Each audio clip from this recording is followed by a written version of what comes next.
Thank you very much. It's great to have you at Camp David, a very special place. We started, as you know, yesterday afternoon. We had a couple of incredible meetings. It's a feeling here that you don't have in very many places. There was a bonding. There was got a lot of work done, a lot of great work for the people. Security discussed, infrastructure discussed, military and all types of military situations and applications discussed. General Mattis is here, General Kelly. A lot of good military input, very important. Discussed funding for the military, which is so important. We also obviously went into budget, so we went into DACA and how we're going to do, and we hope that we're going to be able to work out an arrangement with the Democrats. I think it's something that they'd like to see happen. It's something certainly that I'd like to see happen. So we are very well prepared for the coming year. We finished very strong. One of the things we are discussing very powerfully is drugs pouring into this country and how to stop it, because it's at a point over the last number of years, it's never been like this. We've never had a problem with drugs like we did, whether it's opioid or drugs in the traditional sense. It's never been like it is. And we are going to do everything we can. It's a very difficult situation, difficult for many countries, not so difficult for some, believe it or not. They take it very seriously, and they're very harsh, and those are the ones that have much less difficulty. But we are going to be working on that very, very hard this year, and I think we're going to make a big dent into the drug problem. With that, I think what I'll do is ask Majority Leader Mitch McConnell to say a few words, and I'll have Paul Ryan, and we'll perhaps you'll have some questions for some of the folks. We have a great group of talent, and I will tell you the meetings, again, were really perhaps transformative in certain ways. We're doing things, and we have things planned for next year. One of the things Mitch said, and he said it very well, was it's going to be tough to beat the year we just left, because what we had last year was something very special, especially to cap it off with the tremendous tax cuts and tax reform. And don't forget Anwar, and don't forget the fact that the individual mandate, such a horrible thing for so many people, was terminated. So it's very, very tough. But I'd like to ask Mitch come up, say a few words, please. Well, thank you very much, Mr. President. As you suggest, last year would be a tough year to top. If you are like those of us here at the podium, you'd like to see America be a right-of-center country. From a right-of-center point of view, 2017 was the most consequential year in the many years that I've been here in Congress. The President's spectacular nominee for the Supreme Court, 12 circuit judges, the most in the first year of any president since the circuit court system was set up in 1891, not to mention deregulation, and then topping it off with the most consequential boost to our economy through this tax reform bill was an astonishing year. But it's time to look forward. And Mr. President, I want to thank you for inviting us all up. We had a great planning session for 2018. We hope that 2018 will be a year of more bipartisan cooperation. The President's agenda, much of which he just referred to, are things that we believe there'll be a significant number of Democrats interested in helping us accomplish. And so, Mr. President, thanks for the opportunity to be here. We're excited about the new year and ready to get to work. Thank you. Well, Mr. President, I want to thank you for inviting us here to Camp David. I'm particularly pleased with the fact that we had an extremely productive conversation with the President and his team yesterday about how we go forward in 2018. We have big things to do for the American people. We're excited about getting to work on that. And as both the President and the leader said, we had historic achievements in 2017 that we want to build on. Historic achievements that we believe will get our economy growing much faster. And what we want to work on in 2018 is making sure that everyone enjoys the economic growth that's to come. We have people who are sidelined in society that need to get out of poverty and into the workforce. So we want to focus on making sure that we can close that skills gap, that opportunity gap, so that everyone can get the kind of life and the career that they can get in this country, that tap their potential. We've got issues such as infrastructure that we want to attend to. We want to make sure that Secretary Mattis and our military have the tools and the resources that they need to keep us safe.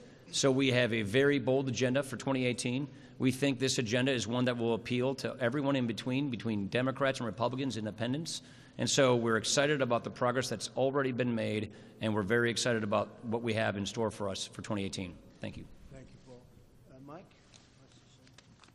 Thank you, Mr. President. 2017 was a year of extraordinary accomplishment.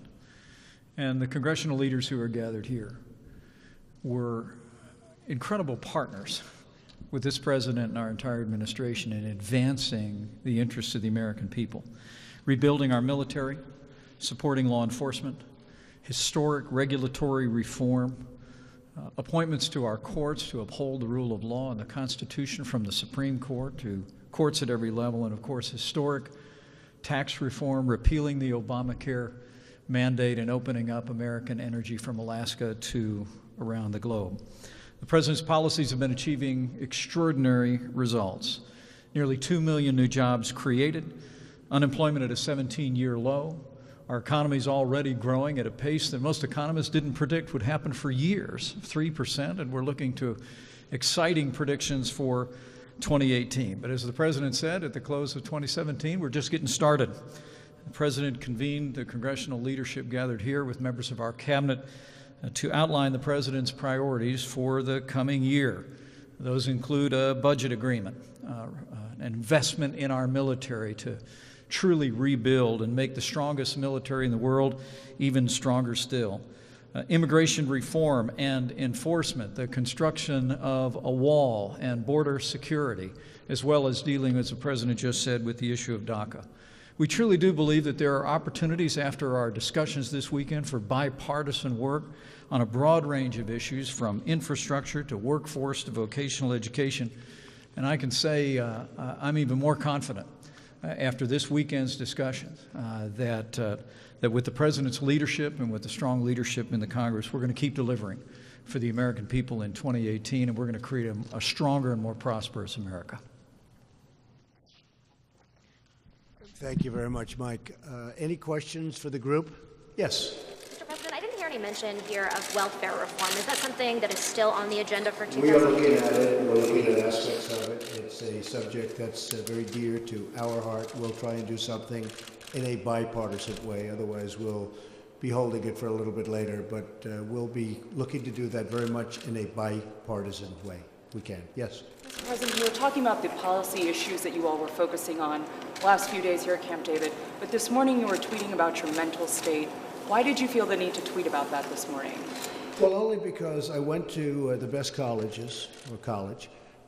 I went to I had a situation where I was a very excellent student, came out, made billions and billions of dollars, became one of the top business people, went to television, and for 10 years was a tremendous success, as you probably have heard. Ran for president one time and won. And then I hear this guy that doesn't know me at all. By the way, did not interview me he said he interviewed me for 3 hours in the White House. It didn't exist, okay? It's in his imagination. And what I was heartened by, because I talk about fake news and the fake news media, was the fact that so many of the people that I talk about in terms of fake news actually came to the defense of this great administration and even myself, because they know the author and they know he's a fraud. And when I saw some of the people say, and you look at some of his past books, he did a book on Rupert Murdoch. It was a terrible expose, and it was false. So much of it was false. I consider it a work of fiction, and I think it's a disgrace that somebody's able to do something like that. The libel laws are very weak in this country. If they were strong, it would be very helpful. You wouldn't have things like that happen where you can say whatever comes to your head. But just so you know, I never interviewed with him in the White House at all. He was never in the Oval Office. We didn't have an interview. And I did a quick interview with him a long time ago having to do with an article. But I don't know this man. I guess Sloppy Steve brought him into the White House quite a bit, and it was one of those things. That's why Sloppy Steve is now looking for a job. Okay, who else do you have? Yes. Follow-up. Well, Mr. President, the meetings now between South Korea and North Korea, the discussions, Hope it works out. I was going to ask, are you comfortable that this will remain just about the Olympics? Are you? Well, I think so. I spoke with the president, as you know, with President Moon of South Korea. He thanked me very much for my tough stance. And, you know, for 25 years, they haven't been using a tough stance. They've been giving everything. When you look at what Bill Clinton did, and you've seen the famous clip where Bill Clinton wants to give him everything, and where I said years ago with Russer on Meet the Press, many years ago, I talked, I don't think anything's changed. You have to have a certain attitude, and you have to be prepared to do certain things, and I'm totally prepared to do that. But President Moon called me, and we had a great discussion a couple of days ago, and he thanked me very much, and I hope it works out. I very much want to see it work out between the two countries. I'd like to see them getting involved in the Olympics, and maybe things go from there. So I'm behind that 100%. He actually thanked me. He said, and a lot of people have said, a lot of people have written that without my rhetoric and without my tough stance, and it's not just a stance. I mean, this is what has to be done, if it has to be done, that they wouldn't be talking about Olympics, that they wouldn't be talking right now. That they're not also taking the conversation beyond the Olympics while he... Well, I hope they do. I hope they do. I would love to see them take it beyond the Olympics. We have a very good relationship with South Korea. I would love to see it go far beyond the Olympics, absolutely. And at the appropriate time, we'll get involved. But I like the idea if they're dealing on the Olympics, that should be between those two countries. Yes. Mr. President, did you ask the White House counsel to ask Attorney General Sessions not to recuse himself from the Russia investigation? Everything I've done is 100% proper. The story, by the way, in the Times was way off, or at least off. But everything that I've done is 100% proper. That's what I do, is I do things proper. And, you know, I guess the collusion now is dead, because everyone found that after a year of study, there's been absolutely no collusion. There has been no collusion between us and the Russians. Now, there has been collusion between Hillary Clinton, the DNC, and the Russians. Unfortunately, you people don't cover that very much. But the only collusion is between Hillary and the Russians, and the DNC and the Russians, and one of those things. Okay, any other questions? In what way was the New York Times story off? You'll find out. But the story was off. Do you stand by Jeff Sessions as your Attorney General? Yes, sir. And will Gary Cohn continue to remain in I hope so. Where's Gary? Is he here? He was here. Gary, come here. Did you hear the question, Gary, in this beautiful hangar that's freezing? I did not, sir. They said, will Gary Cohn continue or remain in the administration? I said, I hope so. Now, if he leaves, I'm going to say, I'm very happy that he left, okay? All right? Come here, Gary. Come here. Are you happy, Gary? He just passed a very big bill. I think he's pretty happy. Yes, I'm happy. How's that? Come here. Gary, hopefully we'll be staying for a long time. Yes, ma'am. Just to follow up on the conversations between North Korea and South Korea, are you willing to engage in phone talks with Kim Jong-un right now? Sure. I always believe in talking. Do you think But that we have a very firm stance. Look, our stance, you know what it is. We're very firm. But I would be, absolutely I would do that. No problem with that at all. So no prerequisites to coming to the table and talking with him? It's not what I said at all. Look, right now they're talking Olympics. It's a start. It's a big start. If I weren't involved, they wouldn't be talking about Olympics right now. They'd be doing no talking, or they would be much more serious. He knows I'm not messing around. I'm not messing around. Not even a little bit. Not even 1%. He understands that. At the same time, if we can come up with a very peaceful and very good solution, we're working on it with Rex, we're working on it with a lot of people. If something can happen and something can come out of those talks, that would be a great thing for all of humanity. That would be a great thing for the world. Very important. Okay? President. Yes, sir. Do you plan on involving yourself in Republican primaries? And Yes, I'll be very much involved. on the side of In fact, that's one of the reasons, hard to believe, my poll numbers have gone way up. You'll have to explain that to me someday. But I will tell you, they've been explaining it to me, but they want me to be involved, and we're going to be very involved. In fact, not only with the Senate, also with the House. And protecting incumbents, or will you... Protecting incumbents and whoever I have to protect. Look, you back we challengers? need more Republicans. We have to have more Republicans. With that being said, I think we're going to go bipartisan. I think we're going to have some really great bipartisan bills. But we need more Republicans so that we can really get the rest of the Make America Great Again agenda passed. And so I will be actually working for incumbents and anybody else that has my kind of thinking. And I think that's going to happen. We're going to make a lot of trips. We'll be very involved. I think you folks are going to be very happy because you're going to be doing a lot of traveling. So that includes some challengers to incumbents, too? I don't see it. I don't see that happening. I don't see that happening at this moment. No, I think they've sort of scattered. We had somebody that lost us, the state of Alabama, and I think, as far as I'm concerned, that was a shame that that was lost. It should never have been lost. And look, with it all being said, we have the right policy, we have the right everything. You still need a good candidate. If you don't have the good candidate, you're just not going to win. So we should have never lost Alabama. It shouldn't have happened. Okay, any other questions? Yes, ma'am. Mr. President, can you lay out, I know that you guys released a very long list of requirements, things that you wanted to see on immigration tied to a DACA fix. But can you explain to us right now? Well, I can just say some of the what basics. exactly- I can say some of the basics. We want the wall. The wall's going to happen or we're not going to have DACA. We want to get rid of chain migration. Very important. And we want to get rid of the lottery system. In addition to that, we want some money for funding. We need some additional border security. These are great people, and we need some border security. We need ICE. But we want to make sure that in terms of what we want, and we want DACA to happen. Everybody, I think I can speak for everybody. We want John Cornyn from Texas. We all want DACA to happen. But we also want great security for our country. So important. We want to stop the drugs from flowing in. Very important. So we have to get rid of the visa lottery. You know, the lottery is a disaster. They give you people, in fact, as you know, the person on the West Side Highway that killed 8 people and so badly injured, legs and arms, so badly injured many more, that he came in through the lottery system.